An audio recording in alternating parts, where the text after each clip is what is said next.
আমার ওই ছোট মেয়েটা 1 বছর রেখে গিয়েছিলাম ছেলে, এখন ওর 4 বছর। ও তো আপনারে মাফ করবে না, কারণ ও আমার চেনে না। ও মনে করে এরকম বহু হুজুর বাড়ি আসে, এটা ওই রকম হুজুর। আমি যেদিন জেলখানা থেকে বাড়িতে ঢুকলাম, ওরে কোলে নিয়েছি, আমারে বলছে হুজুর আমাদের বাড়িতে চলেন। কারণ 3 বছর আমাকে যোগাযোগ বিচ্ছিন্ন রেখেছিল, আমি জানতামই না যে বাইরে আমার কেউ আছে কিনা। এত কঠিন অবস্থা, ও চিনবে কি করে? আরমান আজমি, আমান আজমির বউ পর্যন্ত চলে গেছে, অন্য জায়গায় বিয়ে করেছে। আপনি চিন্তা করতে পারেন, কারণ সে তো জানতো না যে আমার স্বামী বেশি আছে কিনা।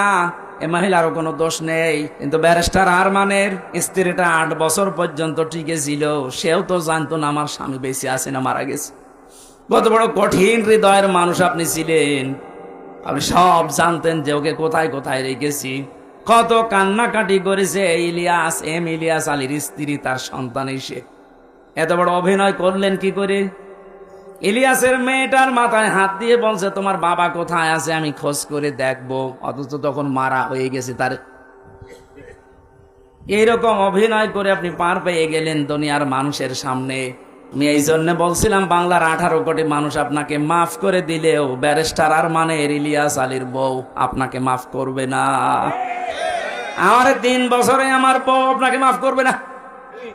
আমার ওই ছোট মেয়েটা 1 বছর রেখে গিয়েছিলাম ছেলে, এখন ওর 4 বছর।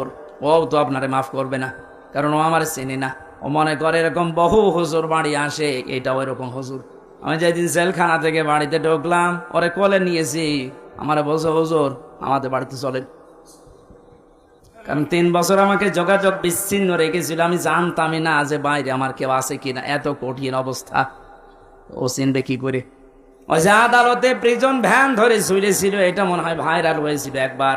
এই দৃশ্যগুলো দেখে এনএসআইর যিনি প্রধান ছিলেন ওই সময়, গোয়েন্দা বিভাগের যারা দায়িত্বে ছিল এসবি স্পেশাল ব্রাঞ্চের, তারা পর্যন্ত ডিআইজি নাফিউল স্যার পর্যন্ত কান্না করেছে যে না, এটা মেনে নেওয়া যায় না। এতটুকু একটা বাচ্চা 3.5 বছর বয়স, ও প্রিজন ভ্যান ধরে ঝুলে আছে বাবাকে এক নজর দেখার জন্য। এরপরও আপনার মন গলে নাই। আপনি যদি জানতেন যে অপরাধী, তাহলে তো শাস্তি দিতে পারতেন। আপনি নিজেও জানেন, এমনকি অফিসাররা আমারে বলতো হুজুর আপনি কিছু করেননি, আমরা জানি। কত বড় শয়তান দেখেছে! নিজেরা বলতো যে আপনি কিছু জানেন না, আমরা জানি। তারপরও ওরা এই অবস্থাগুলো করেছে। এমনি জেলে দিলে তো হয়তো, জেলে গেলে সারাদিন ঘোরাফেরা করা যায়, বিশাল এরিয়া। এরকম গ্রামের মতো 3-4 গ্রাম মিলে একটা জেলখানা। কাশিমপুর কারাগার এরকম 3-4 গ্রাম মিলে, 1, 2, 3, 4। এখানে সারাদিন যদি ঘোরাফেরা করেন মনে হবে বাড়ির মতোই আসি। বিকাল 5টার সময় তালা লাগিয়ে দেয়, সকাল 7টায় আবার খুলে দেয়। বিভিন্ন মানুষের সাথে দেখা হয়। জেল খাটা ঝামেলা না, খাবারের সমস্যা আছে। কিন্তু আমাদের আর মাওলানা মামুনুল হককে যা করেছে, 24 ঘন্টা ফাঁসির কন্ডেম সেলের ভেতরে তালাবদ্ধ রাখে। মনে হচ্ছে কি করেছি আমরা, অথচ কিছুই জানি না।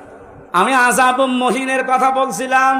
জালেমরা মনে করে আল্লাহ আমাদেরকে ভালোবেসে ক্ষমতায় রেখেছে। ওই যে ওসি সাহেব যেটা মনে করেছিল, আল্লাহকে ভালোবেসে মহব্বত করে কল্যাণের জন্য ওদের ক্ষমতা দেয় না, ওদের পাপ যেন পরিপূর্ণ হয়ে যায়, এই জন্য আল্লাহ দিয়ে রাখে।